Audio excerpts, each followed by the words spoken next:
Well, I first visited Sweden in 1962 when I was a student, and I came to Sweden to study new towns. And these are actually pictures from Farsta in 62.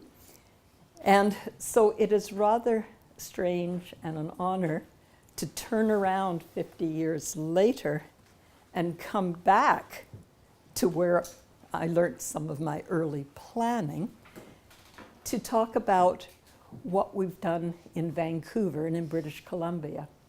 How many people have been to Vancouver? I know. I've been there You've and been- then looked at it. Yes. Okay, just for context then for everybody. Vancouver region's about 2.4 million, and the city of Vancouver is about 750,000. So when I speak about Vancouver, I'm going to be talking about the city of Vancouver. I mean, we could talk about the region, but you don't have a week to do this. And when I talk about the downtown, it's very constrained, much like your problems with water around and rivers to cross. So there are very similar issues to what you're facing. Now, when people come to Vancouver and talk about us being a very livable city, people seem to want to learn about three things: how we transformed our industrial or brownfield sites into new housing close to jobs downtown. And people want to know a bit about how we financed all the public services in those new areas. And people want to find out how we engage the public in the processes.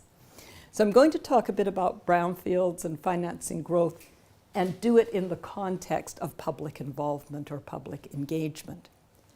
Now, when I learned to be a planner many years ago, I assumed that what I would be doing would be with my colleagues drafting a plan, and then we might go and briefly show the plan to the public, and they might make a few comments, and then we might adjust the plan after that. Might, I said. And then we would take it to council for approval. Well, that's not exactly what's been happening for the past 30 years. Planners who've come forward with plans have been met by the community, usually with picket signs saying, "Not in my backyard." Now, we found that there's no one public process. It depends on the context, which makes sense because in some instances, such as the location of a new transit line, City Council said, there's not going to be any public process. We've decided. You don't hold a public process if council's already made a decision. There's the downtown. We want to link it to the airport, and this particular road has schools, hospitals, universities, city hall, and shopping centers on it. Why would we put it anywhere else? If we had a public process, you'd be all saying, don't put it down my street, put it on their street. And they would all be saying, don't put it down my street, put it on your street. And we'd be nowhere at the end of the discussion. So there are some instances in Vancouver, and when you see the extent of public processes we have in other circumstances, I always remind people that there are cases when we have no public process. The public process really is about what happens at each of the station stops, not where the line should go in this particular case. Now, the second type of public process we've been hosting are processes around the redevelopment of brownfield or old industrial sites into new residential areas. And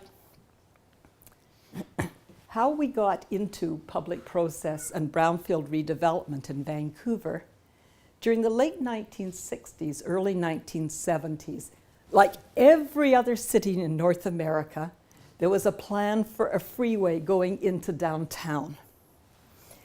And it was just at that period of time when people were starting to question the future of the city and feeling that they should have a say in the future of the city.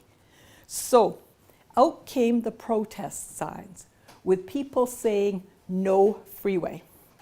Well, in 1972, excuse me, there was an election. And the mayor and 10 councillors who were the pro-freeway people all got voted out of office. And the new mayor and 10 councillors were all people who had been holding signs on the streets saying no freeways. So sometimes the picketers have to switch roles. And in this case, because council had been elected on the no freeway issue, there was a big question. If you don't have freeways, then how do you get people to jobs downtown? And so we had the question of how do people get to jobs? And if you are going to build housing near the jobs, then who do you house? What services and who pays for the services? So to answer those questions, in 1970, the city had around the downtown a variety of industrial areas. I'll be talking a lot about False Creek. It's a False Creek because it doesn't go anywhere, it just stops. And I'll be talking about South Shore, the North Shore. I'll be talking about an area called Cole Harbour here, and an area here, which is where the Olympic Village was, if you happen to see our No Snow Olympics. And this is an old residential area here, which is mostly rental.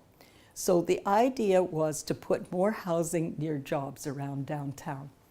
And there was no public dialogue because the council had been elected to stop the freeway. So council concluded that they were in a good position to say, let's move with redeveloping some of these industrial areas. And the first big industrial area to be redeveloped was actually the South Shore of the False Creek. And this is the main downtown here. And that was city land because all the developers told us, no one's going to want to live downtown. Well, the city said, we think that people are going to want to live downtown. And I don't know how many of you sort of recall or heard about the hippie movement in the late 60s, early 70s. Timing, timing, timing. The city came forward with this new development just about the time a lot of the people who had been part of the really active campaign in the 60s around that generated much of the hippie movement were starting families. And where do you think they wanted to live? They didn't want to go to the suburbs out here. They wanted to live in the inner city, where there were co-ops and nonprofit housing, and immediately the place was sold out. So the private sector said, oh, maybe there is a market. And the North Shore of False Creek, right next to the downtown, was a large parcel of vacant land that was purchased by a very wealthy developer from Hong Kong. And he purchased that and said, I'm going to build housing. But there's some questions about what kind of housing. Because one of the things the city council said, remember, we still haven't got into public discussion. The public selected this group of people with their placards saying no freeway. So council made a decision that we were going to house a mix of incomes. Because if you look at who works downtown, it's not all high-income people. There's a lot of service jobs downtown, and we need places for those folks to work as well as the more wealthy business people downtown. And council said, we are not going to design every building. What we're going to do is give the developers some broad guidelines that they have to respect.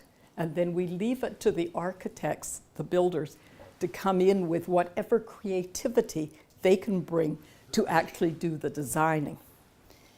And this is where we turn to the public. Not on the big question about should this be housing, but on the questions about how is it going to be designed to meet the needs of a variety of people. Now, nobody was living on these sites, so we didn't have the passion of the not in my backyard. We really had the passion of people who wanted to see the city become a very livable place. And some of the kind of directions the citizens said were, firstly, everybody should have access to the waterfront. Now, Li Kai-sheng, the big developer, came to his architect, who happened to be a British Vancouver architect, and said, all right, buildings up to the edge of the water, we can sell them for more than if we put them back and have, just people walking along in front. And the architect said, well, I don't think so. I think you'll see the city wants you to keep the public access along the waterfront. Well, I'll take my money and go somewhere else. And City Council said, in English we say, fill your boots. City Council said, okay, take your money, go somewhere else. I'm sure Detroit would love to see you. And you can build right up to their water. And in Vancouver, we've got some requirements that we would like you to meet. We want you to provide a hierarchy of different kinds of public spaces and green spaces. We want you to integrate your city into the rest of the city so people can walk from downtown into the parks along the waterfront. And when you see it in reality, these are big offices downtown through here. And the idea is that at lunchtime, people can walk down, even if they don't live in the area, and feel the area is welcoming and available to the whole community. And people said, we'd like to feel safe and comfortable walking along the street. Now, when you walk along a street with high-rises and just one entrance, it's kind of intimidating. But when you walk along the street, which is like townhouses, 2 and 3 stories high, with little gates and steps, you feel like you're in a neighborhood. And actually, what we did here was that some of us were in Boston. And Boston, you might have heard of Boston brownstones. And we came back from Boston and said, love the streetscape, where children can walk everywhere. It's a people scale, but it's not enough density. We're sitting around having coffee, showing pictures of Boston, and one of the staff took their coffee cup and put it right behind the picture and said, just put your tower behind the Boston brownstones. You've got the density and you've got the streetscape. So it's amazing sometimes where ideas come from. And so Vancouver's sort of iconic design downtown is the podium with access from the ground and the apartments above, giving views of the water. Put it all together, and you've got a waterfront access, you've got townhouses, and you've got your apartments. And yeah. Did the builders accept that immediately? They didn't have a choice. Well, but I'll tell you in a moment why they suddenly accepted it. And so it's an environment where children can walk to school, and there's the school right there. And one of the things that has changed over time is that as new green technology has been invented, remember we were doing a lot of this in the 1970s, a lot of new technology, 80s, 90s, the last few years, then the city has adjusted as new technologies come in, saying to the latest developers, green buildings, a district energy heating system, so keeping it up to date with new technology. Here was the kicker for many of the developers. City Council said, we want to have a community which has a full range of services. And then the question was, who pays for those services? I remember sitting at City Council at a workshop one day with the mayor and council, and they said, well, we'll just have to raise taxes across the city to pay for all the services that these new communities are going to want. I remember sort of saying to mayor and council, so you think that Mrs. Jones, who lives in a small little house in the suburban part of Vancouver and is not very wealthy, should pay more taxes so the people living in the higher parts of those buildings at Canadian dollars, 2 million, 3 million, 5 million, 10 million, will get parks and community services? Ooh, don't think that's going to sell at the next election. So what council said was, we're going to require the developers to provide the full range of services. And again, if they don't want to, goodbye. You can do this, and I think you can do it in Stockholm too, to be quite honest. You're a desirable city where people want to invest. So, not only did the developer have to provide the full range of services, but they had to put many of the services in place before they could get the building permit to build. This wasn't a promise for the future. It was a deliverable as a condition of development. Now, what did the developers say about this? They started off by saying, oh, we'll never be able to build. Well, we found several things. One, if the developers know before they even purchase the land what the requirements are going to be, then they factor that into their pro forma, just like they factor in the cost of concrete, the cost of rebar, and the cost of front-end financing. Then, secondly, what the developers quickly found was that if they put in all the services, they could actually sell units before they'd even put a shovel in the ground, because people could see all the services in place.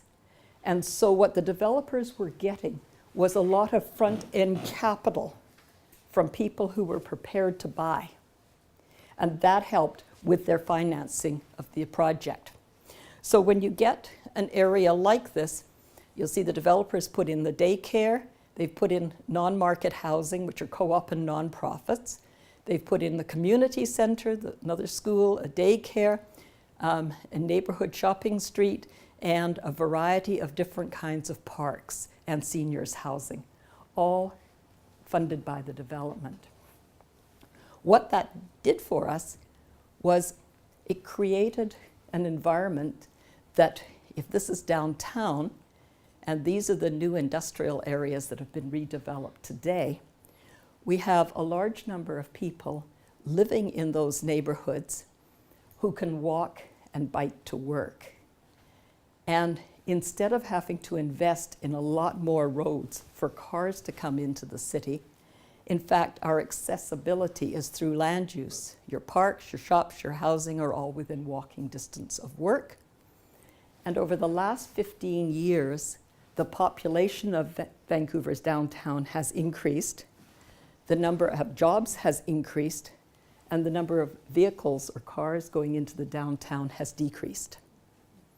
So what we're seeing is an environment where people want to live. And the process we used here was, with council setting some broad directions, council then asking the public for advice on some of what kind of parks, what kind of community services, council then approving those directions, the developer then designing projects with, again, public input on the details of the projects, and once those have been agreed, staff then negotiate with the developers for the actual approvals for buildings. Now, you can do this kind of a process when there's nobody living there today. It's a totally different kind of process we found when you move out of the downtown and you move into the lower density neighborhoods of Vancouver. Because here, pretty well everybody's living in their own single family home. But the question became, as the downtown industrial areas started to redevelop, then where do we build next? And staff and council got together and said, we've got lots of services in these areas, they're underused, let's add more housing choice. We don't say density usually, we say housing choice. It's much more evocative, softer. So let's make more efficient use of the services we have. So here we got into a totally different kind of process because council and staff came up with proposals for how to increase density in these neighborhoods, and every time there were protests, not in my backyard. So I remember the mayor sitting at his table, and he took off his shoe, and I've got little boots on, otherwise I just take off my shoe, but he took off his shoe and he slammed it on the table and said, "Let them walk in our shoes." This wasn't let them eat cake. This was let them walk in our shoes and see the challenges a city faces as you get limited land and limited money for services. How do we make the tough choices? And that set us off on a process which involved the broad public right from step one, generating some ideas for the city's future, all the way through to doing a new plan for the city. And the process, which I'll just run through very quickly, started with everybody getting a toolbook of information. Now today it's easy, you just put it all on the web. This was 1972, early 73, so the web wasn't out there, and we had to actually put this as pieces of paper, which wasn't bad, because you give somebody a book of information about the city. This is wonderful. I mean, the city's obviously caring. They've given me something. And we asked people to get together in what we called city circles, and we promised that whatever people came up with as ideas would be published in an ideas book, so everybody could see what everybody else had written. Again, much easier with a computer and the web today because all of the entries can go on the web for everybody to peruse.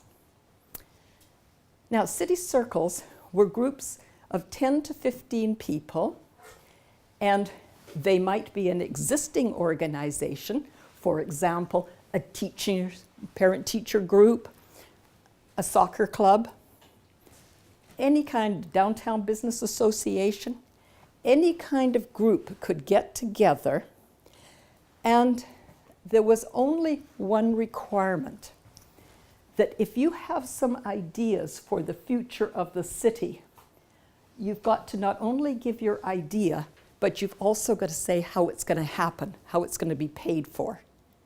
So rather than raising expectations, we said ideas and solutions had to travel together. Now, there were also lots of people, it turned out, who really wanted to participate who weren't part of a group. So we suddenly found as city staff that we were running the biggest dating game in town, because people would contact the city and say, "I'd like to be part of a city circle to discuss transportation," for example. So we leaned on all of our friends and colleagues and said, "I know you don't know these people, but would you mind chairing a group of people who want to talk about transportation? And it's not going to be your ideas. You're just the facilitator. Maybe we could use your offices to hold the meeting. What we'd like you to do is chair these people so that they too can be part of the city plan process."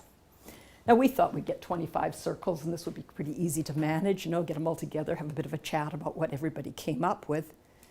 After a month and a half and 400 plus circles and more forming every day, we were in for quite a different process than we expected. In addition, we've got a very multicultural community. I think as you're starting to experience a more multicultural community. In fact, in the city of Vancouver, 70% of our children, English is their second language. So very multicultural. And so we actually published the material in 6 different languages, and we held workshops in 8 languages. 70 multicultural groups worked in a language of their choice. And we had a complete program in the school system. 150 classroom circles. Older children, young youth, basically they're going to live in the future. They were talking about the adult program. I mean, they were talking about the future and what are some of the directions they'd like to see the city pursue. Young children, a little more difficult to do that, but young children are great at doing pictures of what they'd like to see in their neighborhood. Hang on to that thought. We exploited those children later in the process. Now, we've got all these people having written all this material, but how do we share it amongst so many people? One of the staff came up with the idea of asking all of our friends and acquaintances who were graphic artists to volunteer their time to spend a few hours sitting with a city circle and drawing up their ideas into pictures with some words and information about it. Now, this turned out to be a wonderful idea because people were concerned that if you were the Vietnamese single mothers group, that your poster wouldn't look particularly interesting because none of them drew. And if you were the Board of Trade, you'd have a wonderful display of your ideas. Well, everybody played the game, and all sorts of different groups came and presented their ideas on a whole lot of different topics or directions they thought the city should pursue. Not just on land use, but on whatever people felt should be part of the city budget or part of its land use directions. So then we had to review all these ideas. And we rented the city convention center for 3 days, posted all of the ideas up. 10,000 people came over those 3 days to talk about the future of the city. They looked at the posters, they talked about them. Mayor and council were very much in evidence, but the mayor and council had figured it all out. I mean, after it was their request to have this plan. So what was interesting, because I listened to the mayor here, and he'd be saying, well, what did your group do? What are you thinking should be in the future of the city? Well, how do you think that's going to happen? Well, that's an interesting idea. Be interesting to hear what everybody else thinks about that idea of yours. But we found the politicians were not doing, they were not saying, that's a good idea. Vote for me at the next election and I'll make it happen. The politicians were being neutral. They were letting the process play out. Now, you remember those children? Well, they do their pictures, you put up the pictures, and that brings their parents out to an event. Mm-hmm. Very hard to get parents of young children out to events. They're busy with their lives. If we can entertain the children while they're at the event, the parents then can participate. And what people were doing was they were putting in a checkbook the ideas or directions that they thought the city should pursue. Staff then tabulated these, and there were some ideas that had strong support from a large number of people. One of them was making more bikeways and walkways in the city, just transforming city streets to make them more bike-friendly. People across the city loved this idea. Council said, let's put some money into that right now.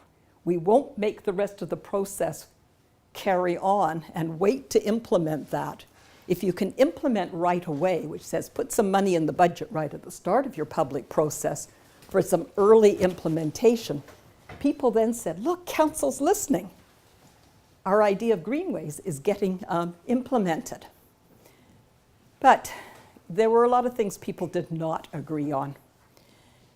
And the next step of the process was the tough one. It was engaging the broad public in discussing some of the tough land use and funding choices facing the city.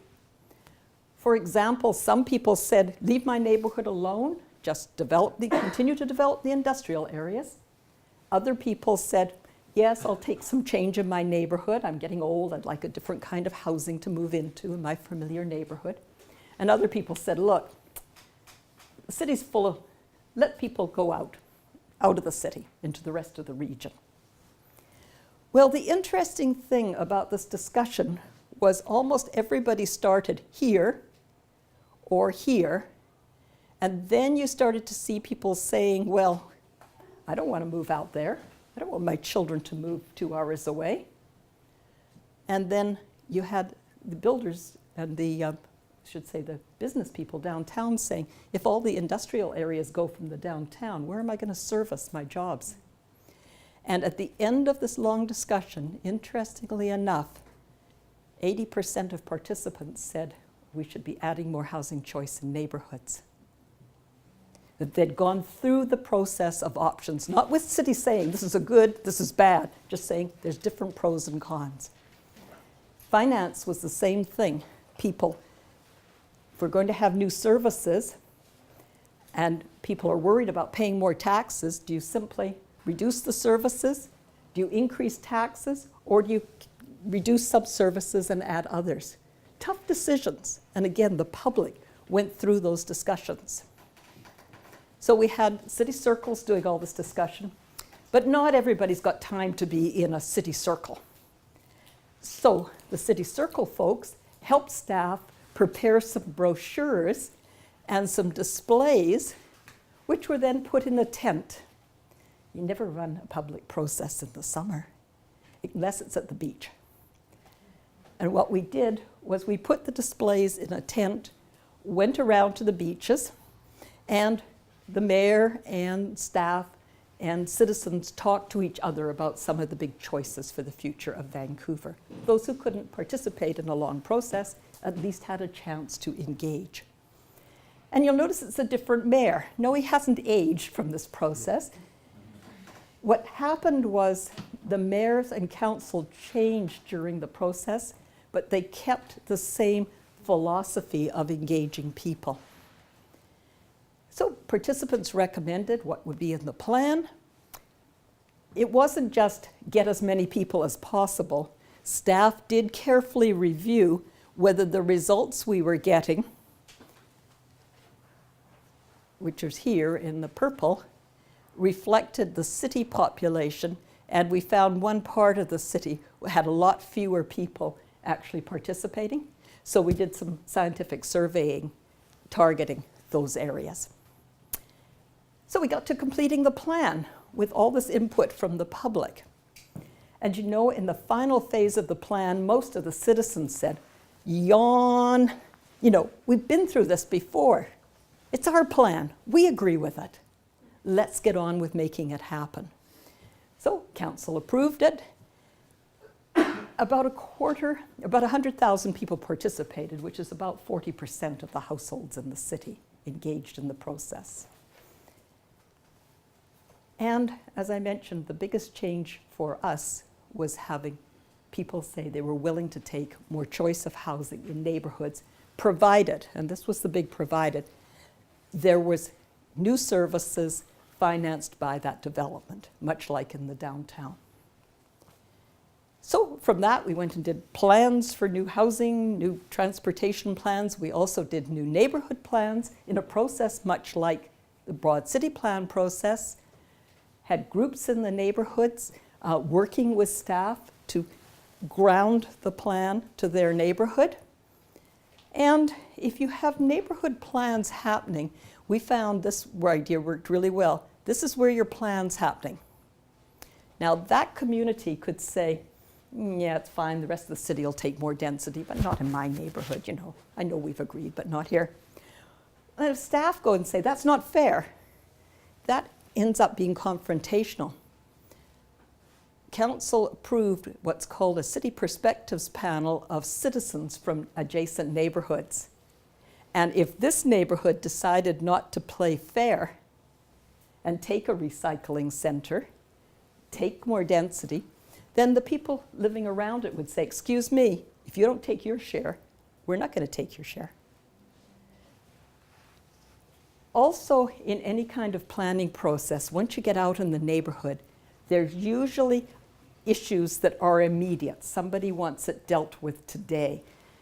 And we used to have the whole planning team turn and get involved in some improvements to the school playgrounds, because that happened to be the big issue. that took people and moved them away from the planning process. So what we actually came up with was an idea of having what we called neighborhood integrated service teams, where the staff who are already in the neighborhood, librarians, people from fire halls, police, work together, and when the broad planning process ran into an immediate problem that the community wanted solved, the NIST team took on that project. And so it kept the planning process going, but it also solved the immediate problems that the community had.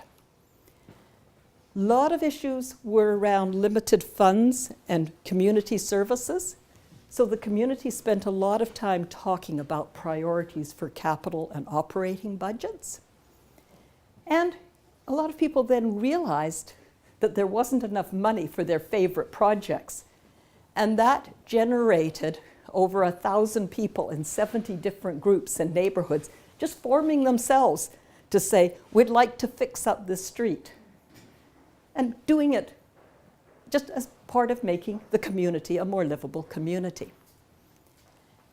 The big issue was developers sitting down with planners, sitting down with citizens, saying, all right, we've all agreed we're going to add more housing. What kind and where is it going to be? And we came up with neighborhood centers. And when the first neighborhood center went to public hearing, instead of the picket signs, the community, 80 people came out to the public hearing. We're thinking, oh, what did we do wrong? I thought everybody agreed. And 2 people got up and said they agreed with the plan, and nobody else said anything.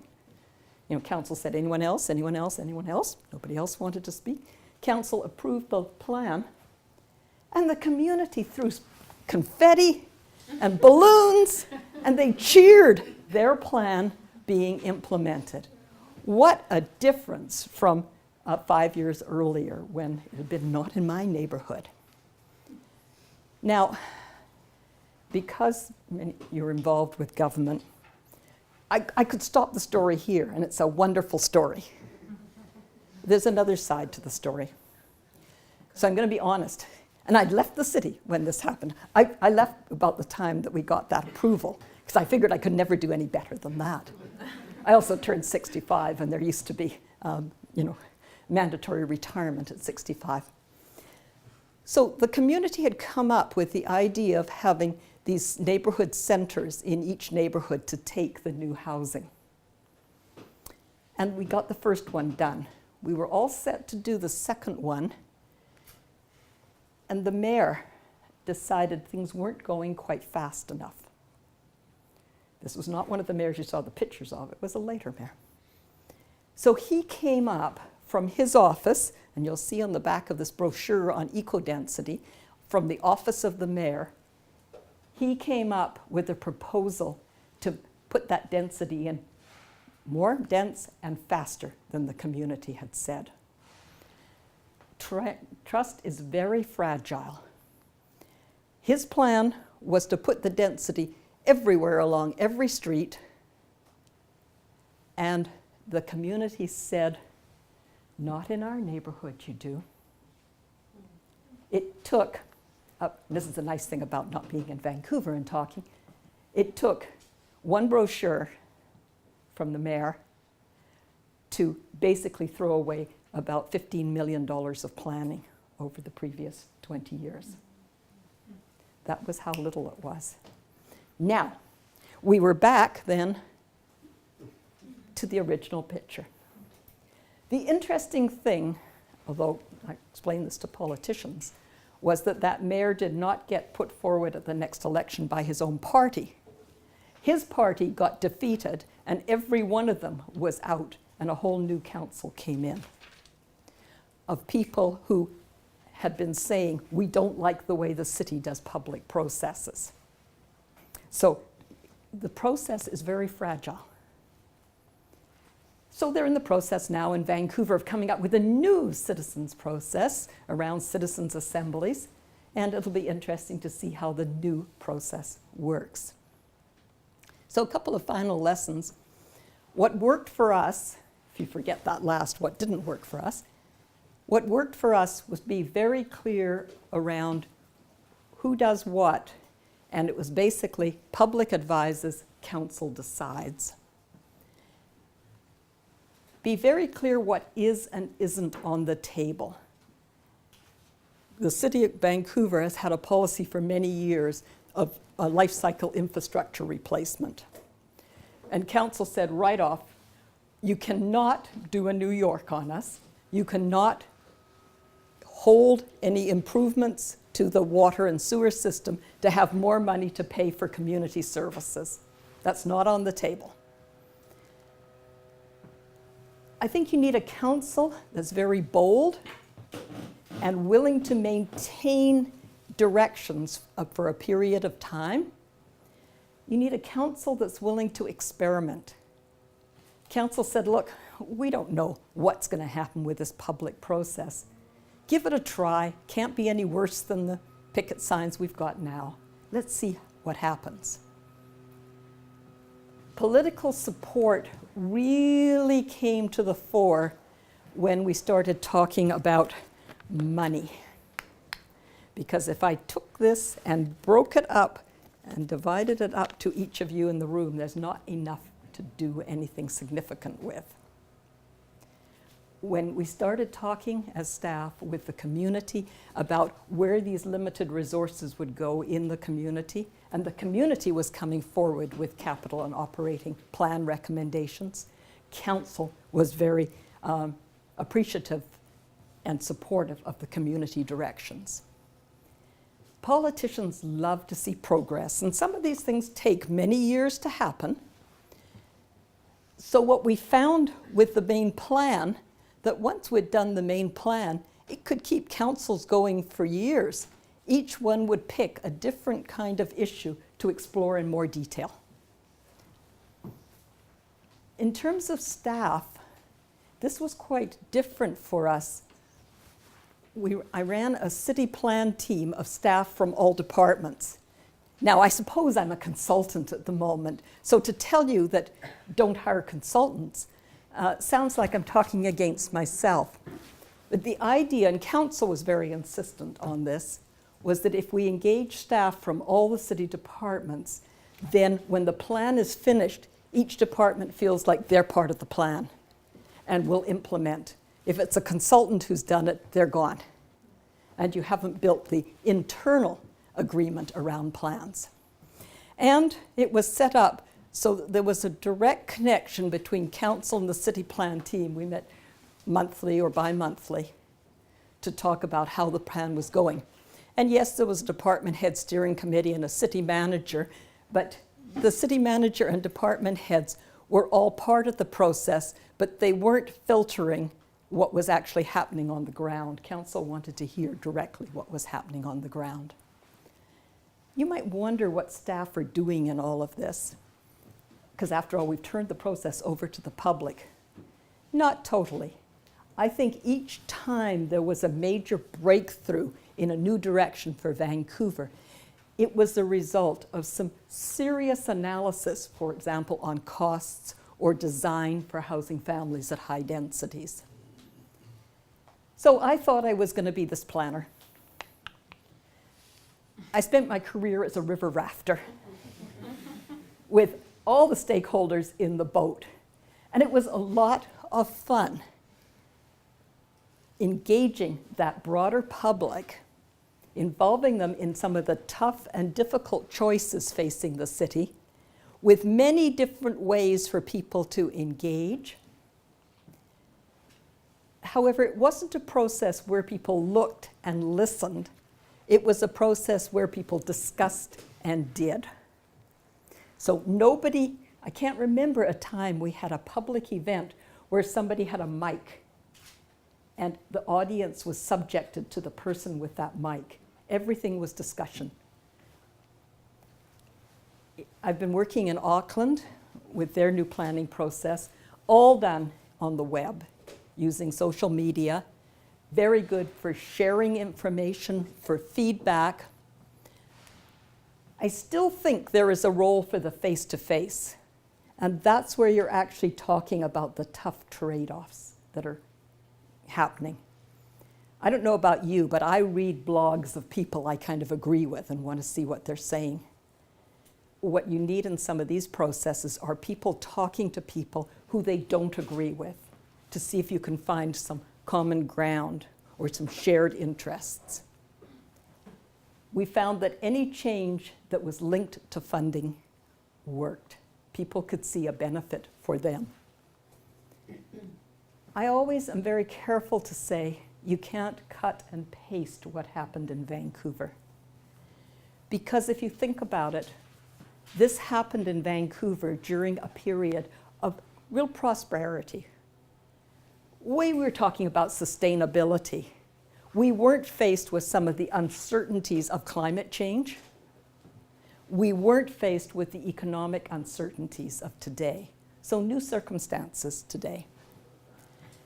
However, one's never sure what's going to happen. So there's this old Chinese proverb which says, "Tell me I forget." So you're going to forget a lot of what I've told you. Show me and I remember. So you may remember a few pictures and they trigger something.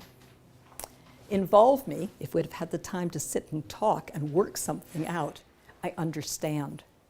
And I have a feeling that what we really did with our public processes, they were education processes.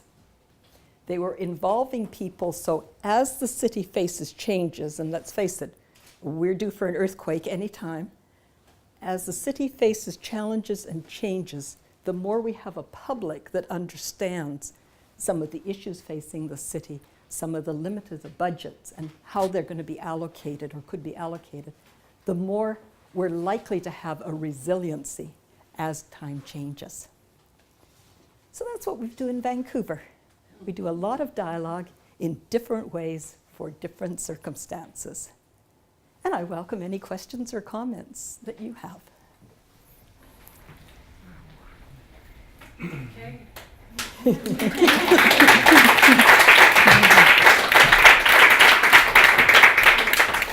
I have to start.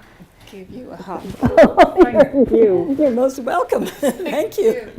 Thank you for a brilliant lecture. And we will not forget you. Sure. We will take you and carry you into our bodies and also carry the method of Vancouver into our future and our urban planning in Sundbyberg.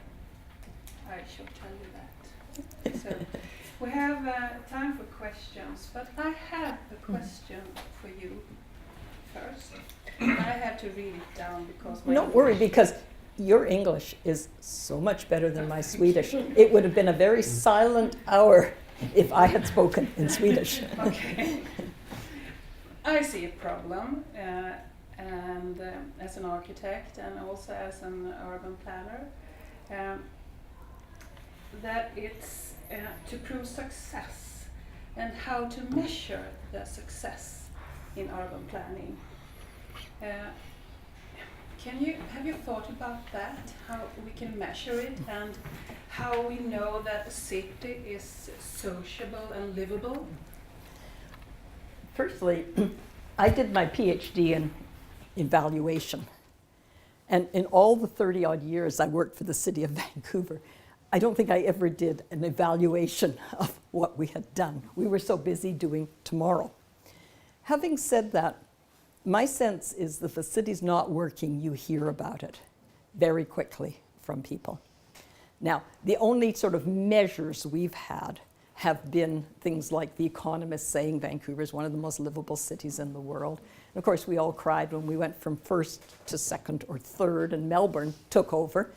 And I've been working in Melbourne, and I can't for the life of me think why, other than maybe they've got better wine growing areas, you know, to entertain the Economist folks, because they're actually one of the lowest density cities, 8th lowest density city in the world.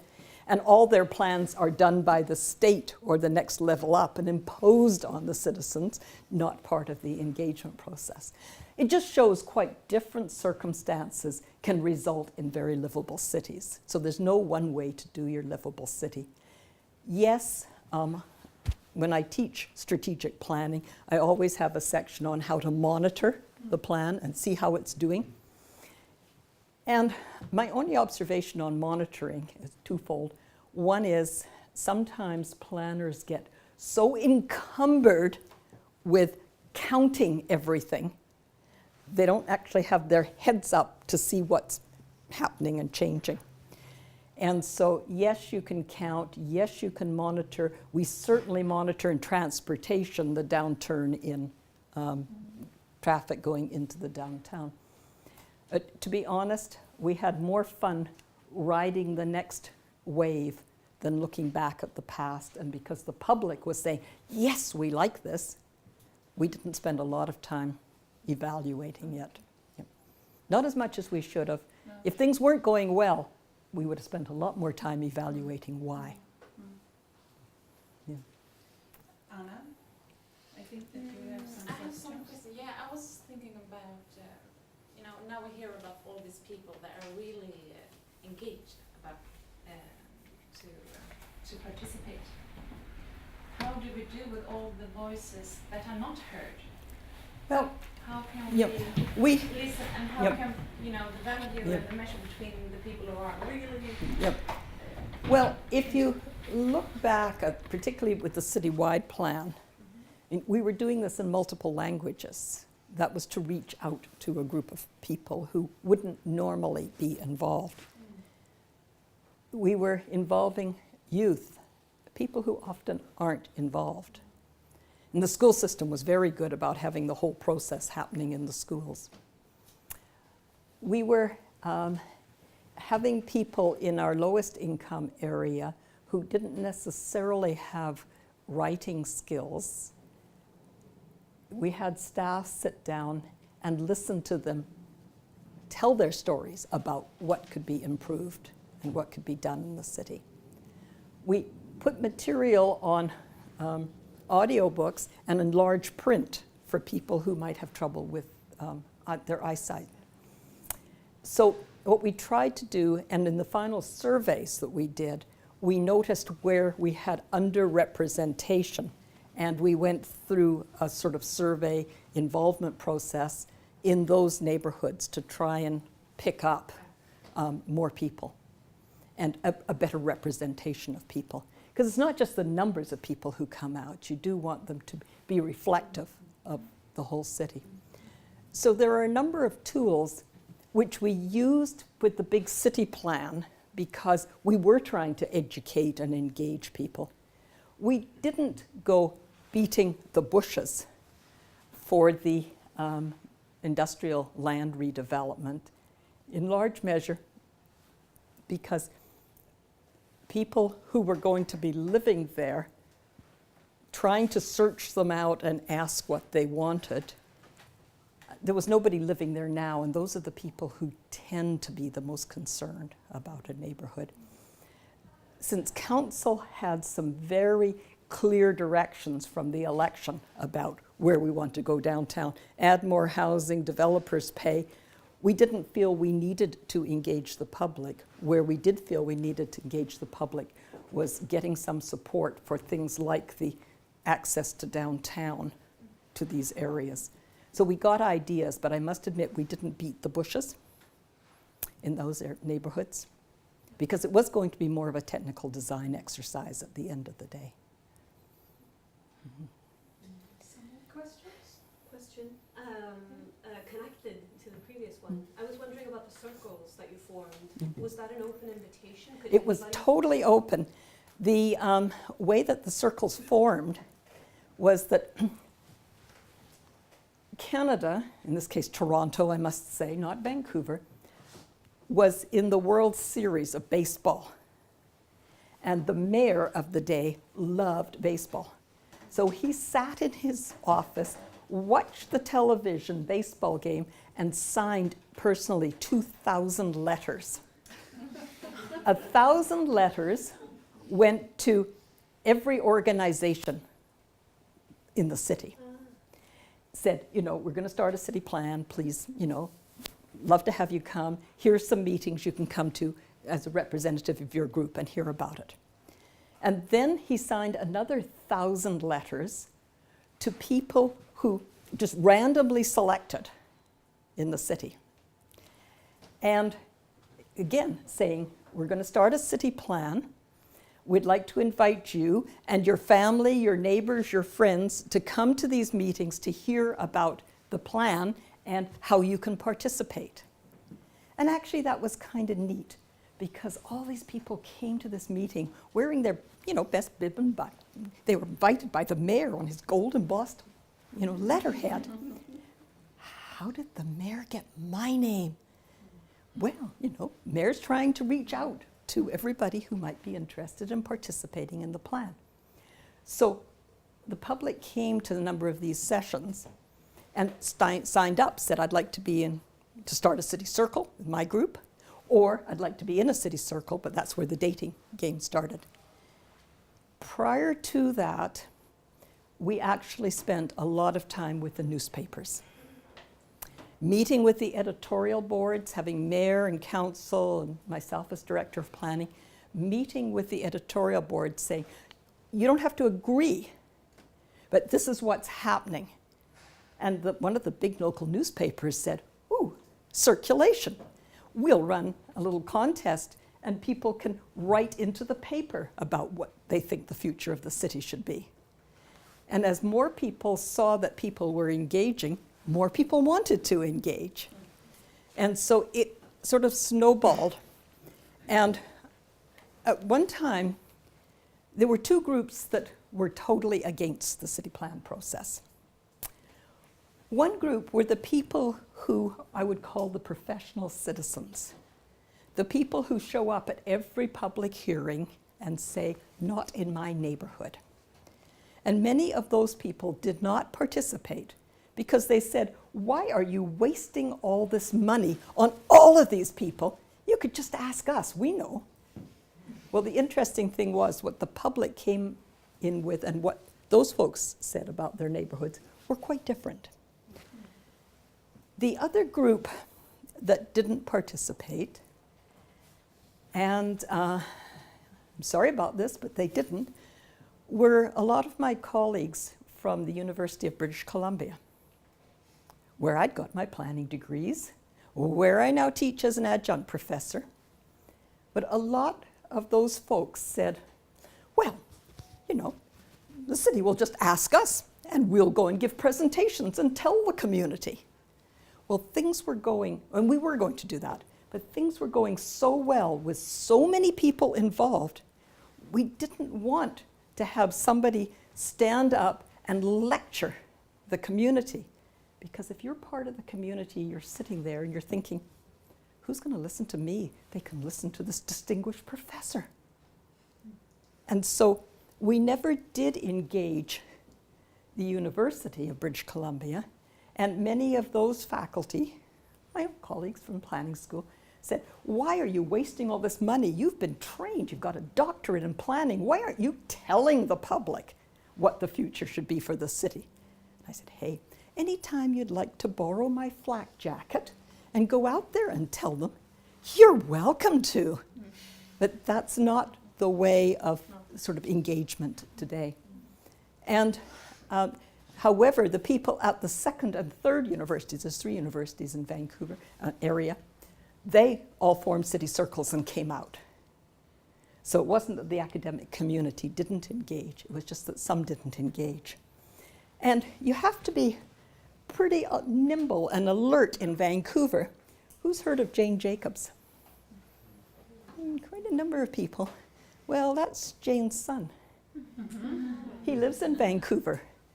So we've got some people in Vancouver who are very emotional about cities, very knowledgeable about cities. And they, just as people who had never engaged before, all got together and shared information. And I think a lot of people found that really exciting because they weren't getting lectured at, they were learning and engaging themselves. Yes?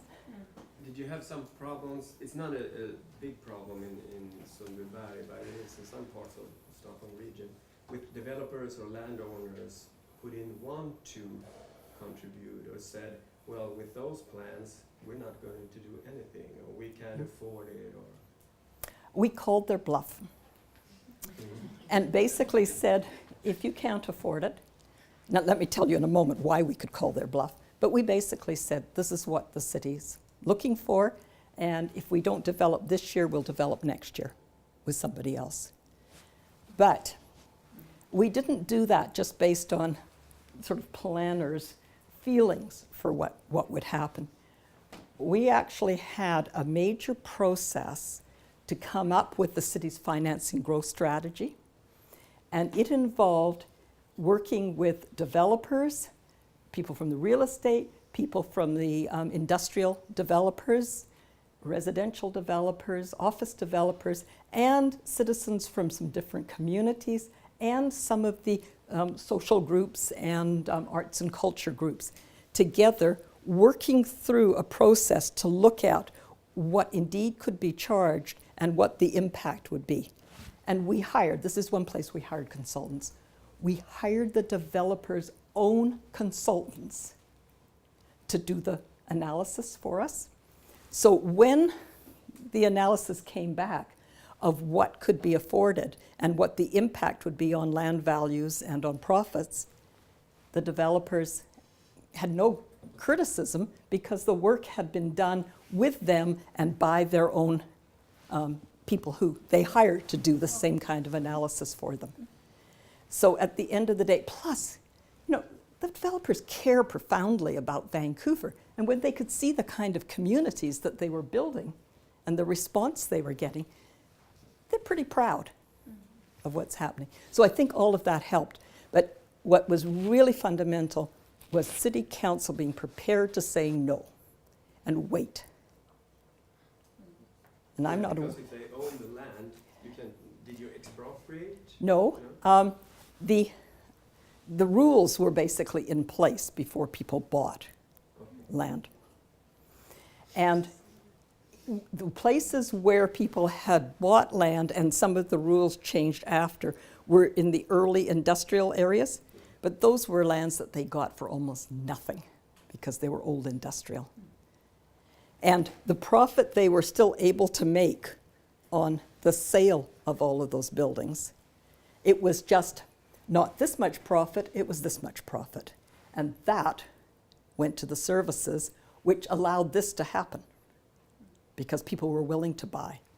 We've had a lot of offshore investment, and good news in that many of the people who bought don't actually live in the property, but they rent them out. And so that's given us quite a lot of rental housing.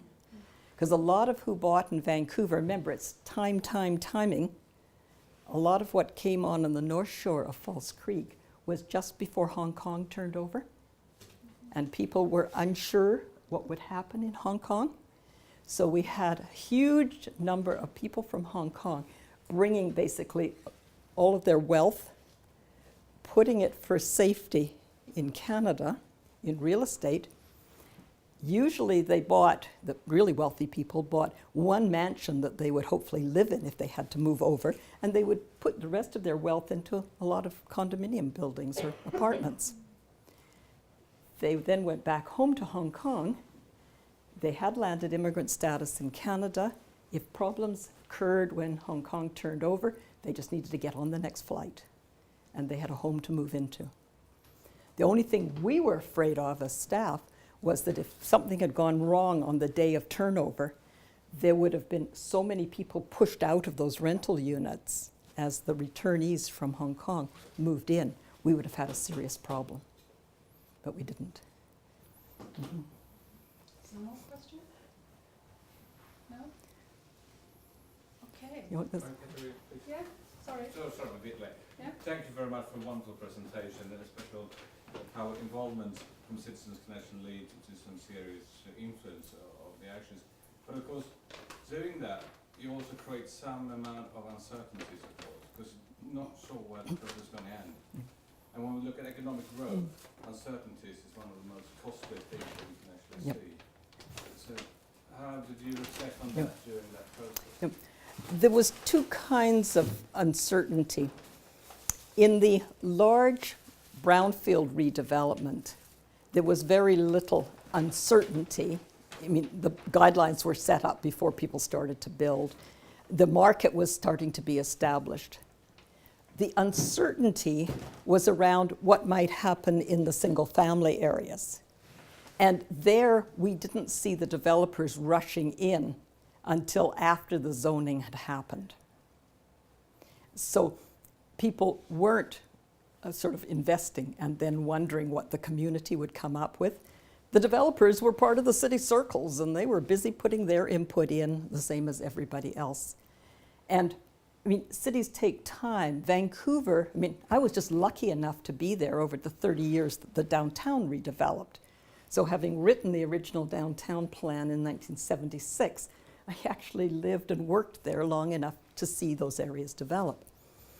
That doesn't usually happen. Planners don't usually get to see the results of their work. And so in the neighborhoods, even if the later mayor hadn't caused all sorts of problems, it would still be 40, 50 years for a lot of this development to happen. So for most of the developers, they weren't rushing to buy in the neighborhoods. What we did do, however, just as an aside, was that in Vancouver, basically in the neighborhoods, everything's zoned single family, and then you have to go through a rezoning process. So most developers don't purchase the land before the rezoning. They put an option on the land. But to give some more certainty and to get the community buy-in, if this is your neighborhood center and your high-rise and your housing above shops, then first neighborhood center, 1,500 properties around that, the city gave them a free rezoning to allow townhouses, row houses, small apartment buildings. And so when they moved out of their home, they could sell their property to a developer or builder who knew exactly what could be built. And so people could see that they would eventually gain, but they wouldn't be pushed out of their home. Yeah. It's a matter of balancing. Yes? Can I just? Yes, of course. You have to stand there with your flowers. Did you reflect or somehow evaluate whether or how this affected also your employer brand? Sorry, The employer brand and the possibility to recruit more skilled staff? it really did a good job for us in employers being able to bring in people. And particularly in some of the high-tech industries, the livability has encouraged staff to come in and stay. Now, everywhere I go in the world, everybody assumes that the new Microsoft or Apple, Pear, Orange, whatever, will locate in their city. There aren't enough Apple, Pears, and Oranges to locate in every city. What a lot of we have developed and focused on is what I would call economic gardening. For instance, at the university, there's a lot of small startup companies, and those are ones that have been encouraged to grow from within. And so what you do find is as your city becomes more livable, you'll attract. And the downside of that is that, as I mentioned earlier, prices go up. So I could also show you a slide saying we're one of the least affordable cities in the world. And so there's an upside and a downside to this. And our government is, I think your government, I certainly might say, in the 50s and 60s was putting a lot of money into social housing, public housing. We were putting a lot into co-ops and nonprofits during the early years of False Creek. The governments are pretty well out of housing now. So we've been requiring developers to make 20% of the land available for nonprofit and co-op. But it takes a while now for the city and for other organizations to collect enough money to actually develop some of that. So it's getting tougher and tougher as prices have gone up. More questions, okay. Last one, okay. How do you keep the circles alive during implementation of the plan and then Yep. afterwards? Mostly the circles, once the plan was adopted, most of the circles sort of broke up. But what they did was that if I was a circle and I was really interested in bike routes, then I would go and work on the plan to locate and make the bike routes happen. And if I was really interested in, more community arts and culture space, when the big plan ended, my group went and sort of worked with the arts and culture department to improve the city's cultural plan. So most people sort of went in the direction of and some people just exhausted and went home to their families. A lot of them did that. And in fact, as far as staff are concerned, it's an exhausting process for staff. And our staff are all union staff, not the managers, but the actual staff. And so most of them get time and a half when they spend an hour overtime on the weekend or evening. So I was giving some of my staff 5 and 6 months holidays after the process, which was fine because they could then promise their family that they'd spend time with the family and they could go on the trip that they'd deferred for 3 years while the planning process was underway. But it is exhausting doing some of these processes, both for the public and for the staff. So it really helps if people have an intensive amount of work and then there's a bit of a gap. As long as what comes back at the end of that gap, people can recognize from before it. It's not staff going away and doing something completely different. What they're doing is they're taking what's come out of the process and putting it together for then people to review and agree with. So. Okay. But so how did you manage to keep the public's interest in, or how did you communicate the long planning process? Well, we didn't know how long the process would be. No. I mean, we only thought we'd have 25 city circles. I mean, we didn't think the process would be much more than all of you in the room. So what council was prepared to do was they said, we're going to have these 4 steps in the process.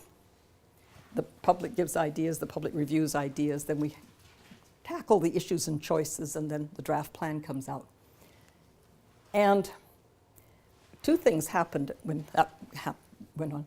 Firstly, council said, and if the plan that comes out from the public, in your professional opinion, Anne, is not something which is going to enhance the future of Vancouver, the 4th step of this process will be the public's plan and the planner's plan.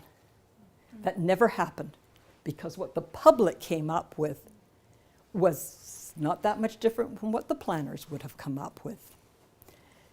But secondly, council said you'll need a staff to work out each of those phases, but you're flexible. That's why we're meeting with council so often. You work out the first phase, and if that leads you in different directions for the second phase, well then you have to work up those new directions and spell them out. So we did have a council blessing on a flexibility to the point where there was an election in the middle of this process, and council between the 2 parties agreed that they would not discuss the city plan as part of their election platform. Because what they were suddenly seeing was people coming together to talk about the future of the city. The last thing they realized that they needed was to have this party saying, we'll do this for you, and this party saying, we'll do this, and making a division in the community. So I think more than anything else, we didn't know how long it was going to be. What we did find was that as people got engaged, some people went on with their lives, other people joined in. And the staff just exhausted their way through the whole process. So many of you are staff, and you'll know what it's like.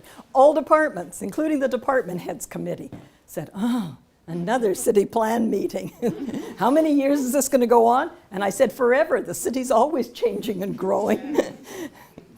Okay, yeah. Thank you very much. I love it.